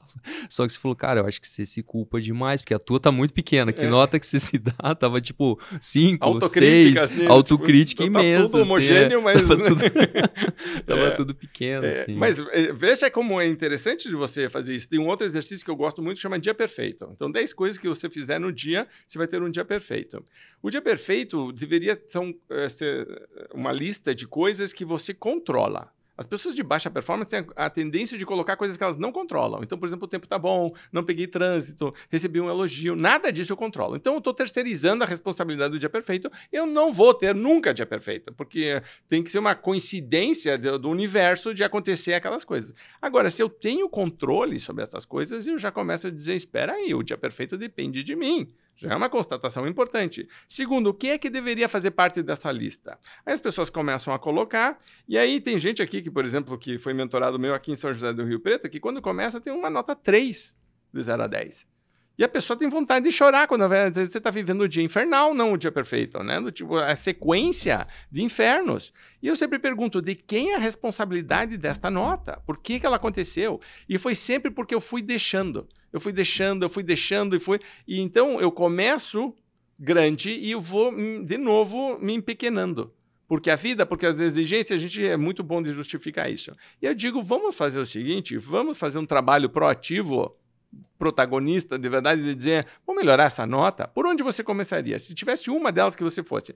E às vezes a pessoa está com uma nota tão baixa que ela fica desanimada. Aquela história, como que eu lido com o fracasso? Eu estou no 4, eu queria estar no 10. Eu desisto, porque o 10 está tão longe, é tão impossível que você não conhece minha vida, você não sabe como é que é. Eu digo, beleza, mas 4,5 você consegue? 5 você consegue? E é sempre 5 a pessoa consegue. Então, o que faria com que você melhorasse uma dessas notas? E tem casos muito legais de pessoas que simplesmente disseram, eu preciso voltar a andar.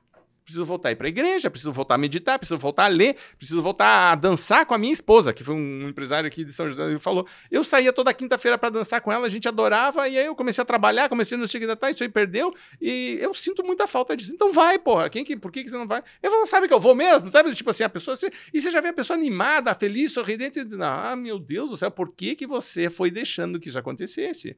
Então, mas precisa de vez em quando, o triste é que às vezes a gente tem que esperar uma coisa ruim acontecer. A maioria das vezes é assim, né? E aí aquele tapa, o sinal de alerta, e é o grande alerta, não, você não precisa acontecer isso, nem na vida pessoal e nem na vida do empresário, né? E pensamento premium não é, de novo, luxo. É essa experiência onde eu posso curtir, sentar na calçada e tomar um sorvete com meu filho, com meu pai, com minha mãe, com seja lá quem for, tranquilo, com os meus amigos e dizer, estou bem aqui. Certo? Não preciso estar em Roma, na gelateria, não sei o que, ou, né? Não. Pode ser aqui, tranquilo, de bermuda, sentado, sem... Não... Se você quiser ir para Roma ou para Paris, aproveite. Inclusive, eu estava entrevistando outro dia um amigo meu, chama Carlos Alberto Júlio, e disse, quando você estiver na Montparnasse, em Paris, tem uma boulangerie. Eu achei muito engraçado, porque ele já está lá no topo no outro universo, assim, tipo assim, não, mas ele só... A pipoquinha lá, tipo, muito bacana. Mas isso de voltar e dizer, não é incompatível você ter sucesso e ter uma vida feliz, de você ter dinheiro e ter um casamento, filhos, tipo, não são excludentes. Precisa começar a aceitar isso já, porque se eu não aceito este processo, eu já entro por eu tenho que optar, né? Eu tenho um caso que me aconteceu de um empresário que me chegou e ele disse, Raul, eu nunca ganhei tanto dinheiro na minha vida, mas eu estou destruído por dentro. Tá? Eu falei, ok, e aquela história na época que eu fazia coaching de alta performance, e eu falei, quais são tuas prioridades de vida? E o cara fez uma lista para mim. Aí colocou lá, primeiro a família. Eu disse, defina a família, porque, né, defina a família. Aí ele disse, a família mais próxima é a esposa e filhos, depois tem meus pais, depois tem meus irmãos. Ok, beleza, então vamos colocar assim. E depois, ele falou, igreja, porque ele era voluntário, fazia um trabalho, não sei o que, E depois, ele era diretor da associação comercial, sei lá, alguma coisa assim. Tipo, ok, a empresa e dinheiro, de verdade, apareceu, se não me engano, em 6º ou 7º na lista. Tá? Falei, beleza. E a gente estava no Zoom na época, e eu falei, me mostra a tua agenda. Aí ele pegou, né, eu disse, aproxima da câmera aí, deixa eu ver o que tá. Cadê mulher, filho? Ele falou, não. As minhas prioridades eu encaixo na hora que dá tempo. Isso aí para mim foi tipo assim, um momento. Prioridade eu encaixo na hora que dá tempo. Eu falei, não, campeão. Não, é por isso que você está destruído. Porque a tua prioridade não é prioridade. Tem aquela máxima, né? Prioridade não tem plural. Exato. Eu tenho falado isso. A prioridade vem de prior. Prior significa primeiro. Não existe primeiros. Tem uma frase que eu uso muito que é a tua principal prioridade é fazer com que a principal prioridade seja a principal prioridade. Porque senão ela vai ser... Muito bom. Ela vai, né, vai começar a empilhar coisa em cima da coitada da prioridade, ela tá lá amassada. Mas ela continua sendo importante e em algum momento vai vir. Quem estuda hábitos, por exemplo, tem aquele livro do Charles Duhigg, que é O Poder do Hábito. Hábito, na verdade, começa com uma energia. E você não mata essa energia, ela tá lá. É James Clear, o Hábitos Atômicos Isso, também, Hábitos né? Atômicos. Eu li os dois. Outro cara que eu sigo, a newsletter semanal é fantástica, mas, de novo, é uma energia que surge e eu preciso aprender a direcioná-la. Certo? Um hábito é, na verdade, de direcionamento de energia. Uma prioridade, ela não vai embora porque você não está dando atenção para ela. Ela continua ali, e uma hora ela vai... Então, se você não der atenção para ela, ela vai, bum, explodir. Né? E nem todas as coisas ficam chamando atenção. Algumas estão ali quietas, mas no momento que ela vem uma avalanche, vem um tsunami. E aí, às vezes, é tarde. Né? E aqui, o modelo que eu estou defendendo é, tanto na pessoa física quanto na jurídica, na empresa, você consegue olhar para o que está acontecendo no mundo e se antecipar e dizer, não, espera aí, se eu continuar por este caminho, não é um lugar onde eu vou... O Lao Tzu falou, se você continuar indo para onde você está indo, você vai chegar onde você está indo. Sim. É simplesinho, mas mega inteligente. Se você continuar indo para onde você está indo, você vai chegar onde você está indo. Dizer, epa, mas será que eu quero? Será que é isso de verdade? Né? Então, não, chama, volta e digo, ok, o que eu posso fazer? Pequenas alterações, pequenas mudanças. Eu não tenho WhatsApp, é uma decisão, não quero ter WhatsApp. Eu sei o que acontece com as pessoas quando ela é engolida. Engolida. Exato, era a forma com que eu me sentia, assim. Então, eu digo que esses movimentos têm basicamente sinais. Então, um início de um burnout, apesar de não ter sido uma coisa crônica, mas ela começa a mostrar. E aí eu entendi que, por exemplo, eu comecei a falar até sobre metas do ano. Eu olhei para o meu ano e eu vi que várias coisas, eu realizei algumas coisas, mas o meu medidor de metas não estava equilibrado para olhar para isso. Falar, pô, eu fiz isso aqui, eu fiz isso aqui. E chegou um momento que eu falei, cara, eu não estou contente com os resultados que eu tive esse ano. Simplesmente, não estou contente com aquilo. Só que aí, esse sinal de alerta é uma coisa que me lembrou 2016, 2017. Falar, cara, o que acontece quando o nível de estresse sobe e você não está contente com a tua vida, com o que você está fazendo?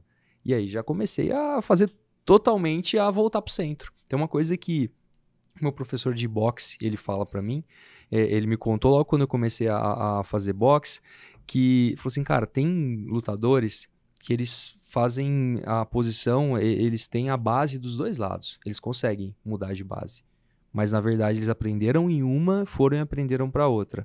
Quando o bicho pega, eles voltam sempre para a tua base inicial. E aí, eu acredito que é muito isso, assim, voltar pro centro, pro seu centro, assim, né, de se observar. Quem você é. Quem você é. Os budistas chamam isso de um estado de profundo agora.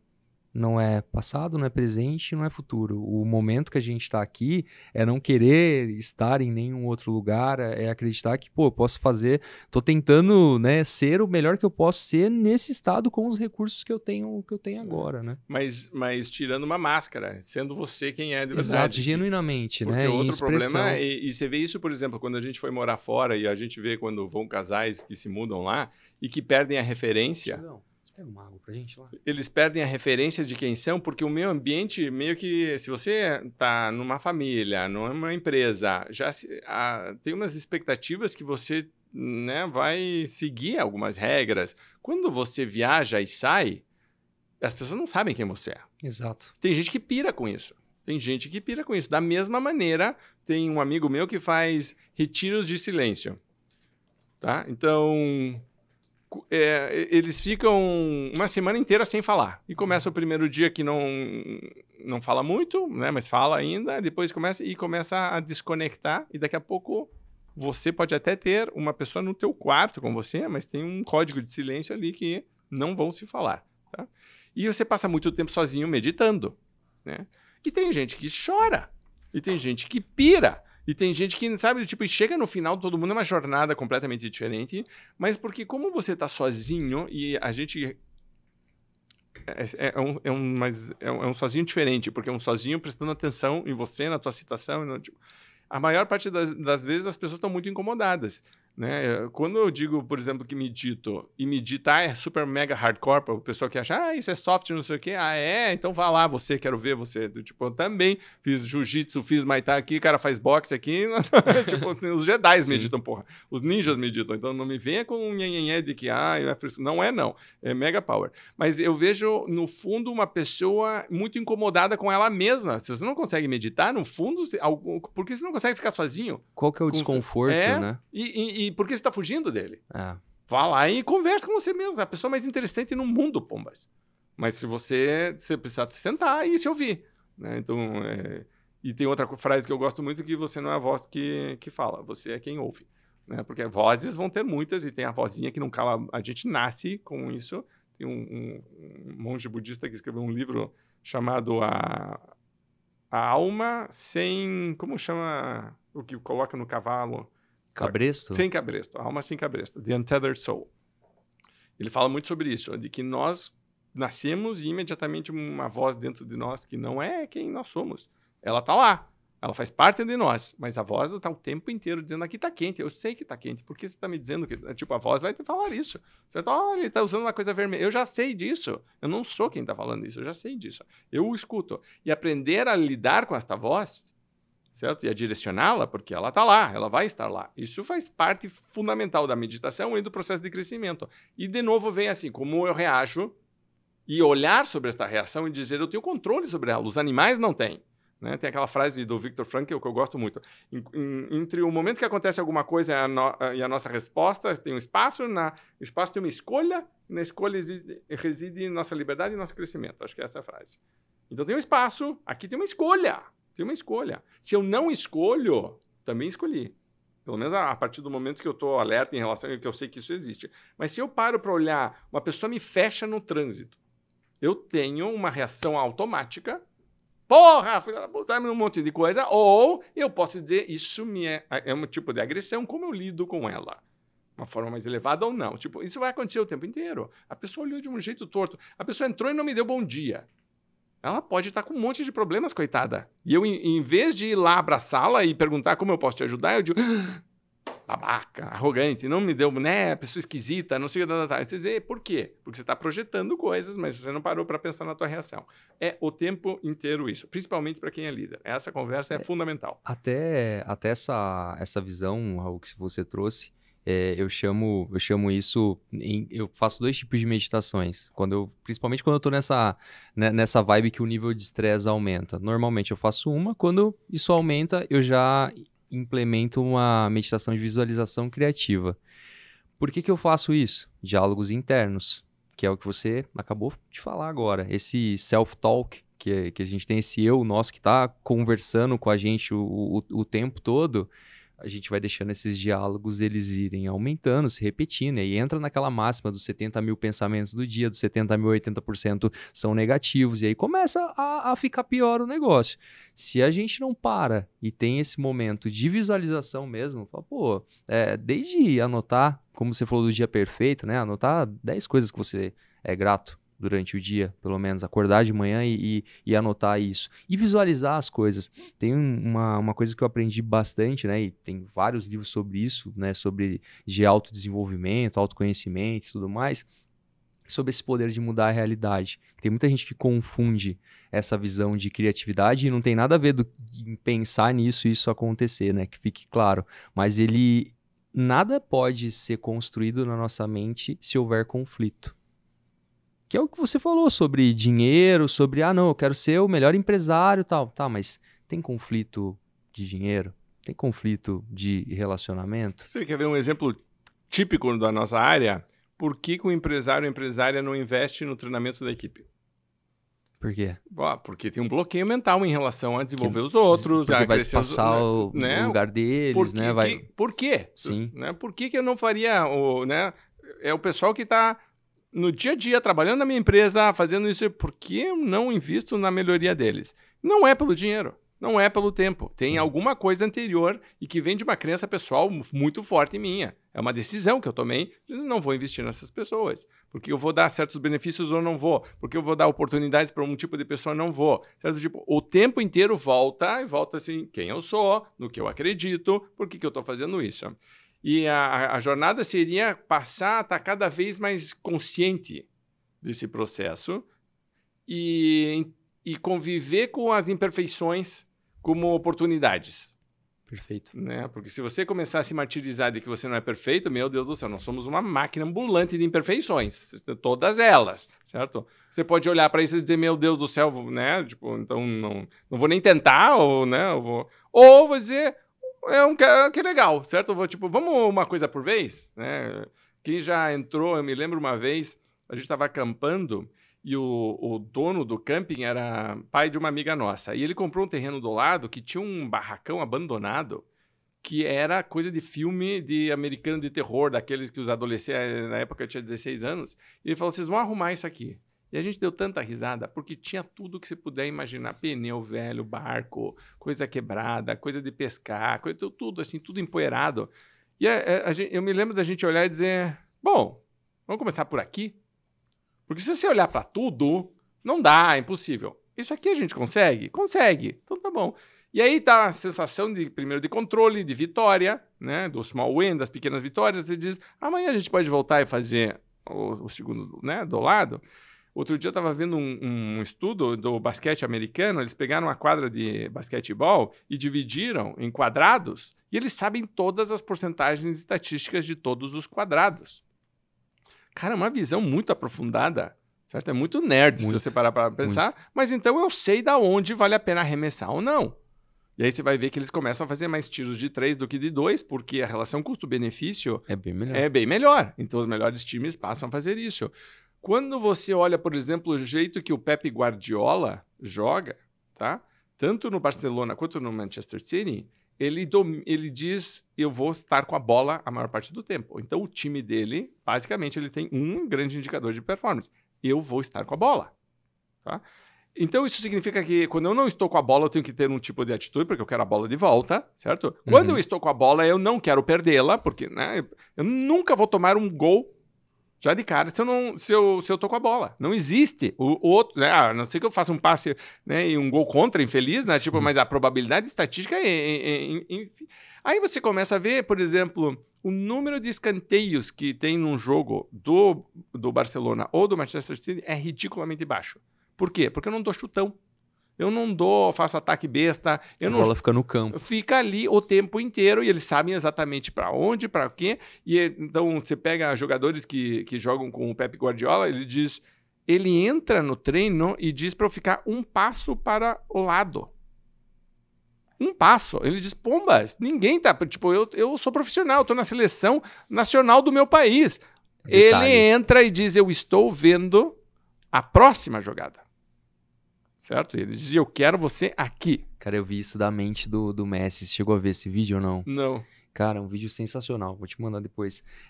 Mas basicamente mostra um jogo e os locais onde o Messi estava, ele começava, acho que se não me engano, os 12 primeiros minutos só reconhecendo os locais do campo, vendo brecha. E ele andava, ele não relava na bola. Tinha jogos que ele passava quase um tempo inteiro só andando e vendo brecha. E deve ter gente criticando. Ei, tá preguiçoso, né? Não sei Mas aí o que é legal é na hora que ele entra em ação. Os lugares onde ele tinha passado inicialmente, ele tinha calculado, ele faz as jogadas em cima desses jogadores específicos que ele entendeu como que era. É como se ele passasse um raio-x em todo o campo, passasse um raio-x em todo mundo que tá, e entendesse a forma com que o jogo tá acontecendo e a partir disso ele tomasse as decisões. Então, veja que, de novo, tem a questão de eu tenho uma postura proativa, eu tenho um objetivo, eu tô olhando aqui o cenário e dizendo o que eu posso fazer. Eu não tô preocupado que o outro tá falando que eu tô andando em campo. Eu vou fazer o que eu acho que é melhor porque eu tenho... E aí, depois tem, obviamente, o resultado para corroborar, que é importante. Mas volta a questão do protagonismo e volta, eu posso ter propósito, posso ter ganhar dinheiro. E o Messi, para mim, é um cara claro disso. Agora, por exemplo, ele se mudou para Miami. E 2 dias depois, ele estava de carrinho no supermercado comprando coisas com os filhos dele. Então, tipo, vida normal, tranquilo. Não deixa de ser um mega campeão, um cara que mais ambicioso. Eu quero ser campeão do mundo, o meu time vai ganhar. Ele é artilheiro agora da MSL, certo? Mas... eu tô com os meus filhos, tô tranquilo, certo? Por que eu não bebo? Por que eu não fumo? Por que eu não vou pra bagunça, pra gandaia? Porque eu tenho um propósito maior, né? Outro dia estava mostrando jogadores de 38 anos de idade. Uma sequência deles. Um monte de... Aí apareceu o Cristiano Ronaldo sem camisa. Cara, o cara é tudo assim... Um menino. É, se diz, mas ele claramente tá muito focado nisso. Então, você pode querer gostar mais dele ou menos dele, mas ele é muito, muito profissional, muito competente. E eu gosto dessa visão de dizer, se eu vou fazer bem feito. E eu posso fazer bem feito e ajudar e ganhar dinheiro. E o método de aprendizado dele, eu acho isso sensacional. Tanto é que o Dr. Paulo Musi, médico brasileiro, ele pede dicas, ele entra em todas as lives de manhã do Paulo Musi, que ele faz uma live lá 6 e pouquinho da manhã. O Cristiano Ronaldo entra nas lives do Paulo Musi, participa das lives, se ele tem dúvida, ele pergunta sobre isso depois pro Paulo Musi. Você já tá ele estudando. tem um contato. 38 anos, ele precisaria, né? Pode, tem que, são essas perguntas que a gente tem que responder. Pô, para atingir o próximo nível que ele atingiu, ele precisa. Sim. E você vê que eles curtem isso. Que, tipo, o cara não tá fazendo por obrigação, não tá fazendo... Não precisa. Não, é natural, e é aquela coisa de que se ele não estivesse fazendo isso, provavelmente ele estaria infeliz e insatisfeito. Porque Exato. Os valores, o que ele acredita é isso. É essa busca da melhoria. E a gente defende, você tá nessa também, de que isso está disponível. Tá ali, é só olhar. Né? Tipo, você pode, mas começa com uma decisão da pessoa de dizer, eu posso ser um pouquinho melhor. Isso tá ok de eu não ser perfeito. Ok, sim, mas você pode ser um pouquinho melhor. Raul, daria para ficar aqui umas 3 horas aí. Convide de novo. No mínimo, convide de novo. Na próxima vinda, né? E eu queria agradecer muito. E, primeiro, onde nós encontramos você nas redes sociais, onde é a melhor forma, se puder falar brevemente também sobre seus programas, o que está disponível, quem está te conhecendo agora ou quem já foi aluno aqui de São José do Rio Preto. Um detalhe, gostaria de parabenizar o Daniel e a Ana pelo evento excelente, porque esse episódio vai na semana que vem, mas eu tenho certeza que vai ser mais uma comemoração do Ser Gente aí de excelência. Obrigado também pela tua disponibilidade de vir no meio do evento, mas como a gente consegue te encontrar aí? @Raul Candeloro no LinkedIn ou no Insta. E aí são 2 formatos bem diferentes, porque no LinkedIn geralmente é um texto semanal que eu escrevo para o site da Venda Mais, mas as pessoas podem ir no vendamais.com.br, mas no LinkedIn é bem mais fácil de achar, né? E no Insta são coisas mais curtas, geralmente um pouco mais motivacional, vídeos, esse tipo de coisa. Então são 2 lados do Raul.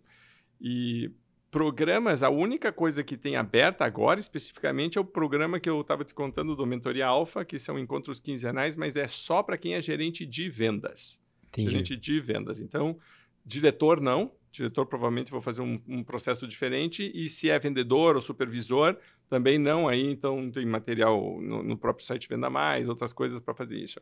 E o programa de mentoria é o que a gente estava te falando. Uma forma de a gente se aproximar de pessoas, trocar experiências. A gente aprende muito, porque as perguntas que vêm são muito práticas. E é um formato muito solto, porque eu só respondo perguntas. Então, eu mando um e-mail para as pessoas dizendo, se prepare, porque hoje vai rolar, certo? E a participação tua é fundamental. O que você vai me perguntar? Então, a galera já chega preparada com umas coisas meio cabeluda. E no último encontro, uma pessoa chorou. Uma pessoa chorou. É um cara que é gerente da empresa dele, está muito pressionado numa situação específica e estava precisando muito ouvir algumas coisas que eu falei e ele chorou. E é muito legal de você ter a gente fala do Cone, que protege, né, as pessoas da mentoria, e se as pessoas podem participar, não precisa ser da minha, até porque a minha é muito específica, é gerente de vendas, ponto, acabou. Mas uma das coisas que eu aprendi muito é se você consegue se aproximar de alguém que você confia, acredita, respeita e que tem resultados positivos na tua área, tem um alimento de valores, se aproxime dessa pessoa. Porque às vezes uma frase, né, que você nem estava falando, Sim. uma coisa que o Lama fala, por exemplo, é pro resto da vida. E, tipo, a tua vida tá indo assim, de repente muda completamente. Um pouquinho, sabe? Tipo assim, pronto, é suficiente para ir. E eu acredito muito em pagar para frente. Então, como eu tive pessoas que fizeram isso comigo, eu acredito que também a nossa missão é dizer, ok, quem mais a gente pode ajudar? E vai criando ondas, né? Essas pessoas que a gente ajuda também vão criar, né, essas ondas positivas. Assim, vamos espalhando um pouco mais do que a gente quer no mundo. Perfeito, perfeito. Bom, o Raul também tem um podcast da Venda Mais também no Podcast YouTube, Vene, no Spotify, é onde ele e o Marcelo Caetano e a Karen. E a Karen aparece uma vez por mês para falar de treinamento especificamente. Legal, mas vale bastante a pena também, dá para trocar bastante. Ela é a nossa pessoa de desenvolvimento de pessoas. Estava no Canadá agora participando lá de uma convenção, tipo, ela é apaixonada. Então, ferramentas de tecnologia, microlearning de não sei o quê, como formato híbrido, não sei o quê, é com ela. Eu preciso conversar mais com ela, você me passou o e-mail dela, eu preciso conversar mais com ela sobre isso, sobre aprendizado. E o Marcelo é estratégico, né? Então eu gosto muito de trocar ideia, porque ele é o cara que para eu sou muito de dizer, vamos fazer, vamos não sei o que, e ele, cara, calma, tipo, né? Tipo, devagar, qual que é a missão, qual que é o propósito, porque nós estamos fazendo isso, assim, tipo, é bom. E uma coisa que também me bati muito, isso é outro assunto para um outro, que é se vale a pena ter sócio ou não. Isso é legal. Esse é outro Talvez seja o tema do próximo. Isso pra mim é que nem casal, não. Solteiro tem seus benefícios, mas casado, quando se casar bem, é muito bom. Sim. E eu, particularmente, acho melhor.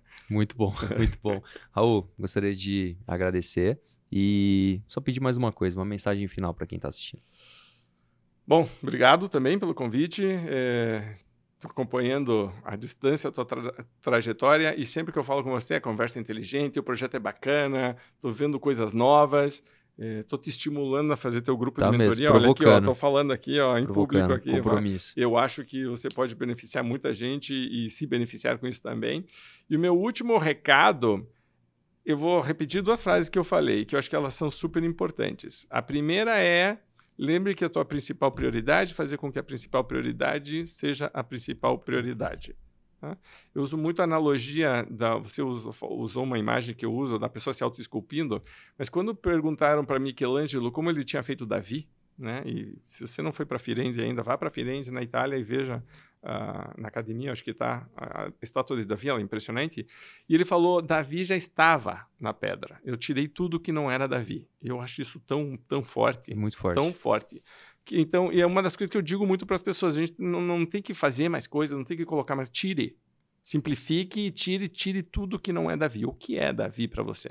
Certo? Então, tenha claridade em relação a isso. Essa é a primeira coisa. Na verdade, acho que eu vou falar 3. A segunda é, se você continuar indo para onde você está indo, você vai chegar onde você está indo. Lao Tzu. Exato, certo? Então, vamos prestar atenção nisso, porque é simplesinho, mas bem inteligente. E a terceira é a frase do Viktor Frankl, que é, entre o momento que acontece alguma coisa, a nossa resposta, existe um espaço, no espaço existe uma escolha, e na escolha reside nossa liberdade, que é importante, e nosso crescimento. Se eu não opto por escolher, eu não tenho nem liberdade e nem crescimento. E a gente quer as 2 coisas. Então, entenda que existe esse espaço e que a qualquer momento você pode tomar essa decisão e dizer, vou ser um pouquinho melhor. Em qualquer área da tua vida. Muito bom, muito bom. Só para finalizar, uma frase do Viktor Frankl também que mudou minha vida.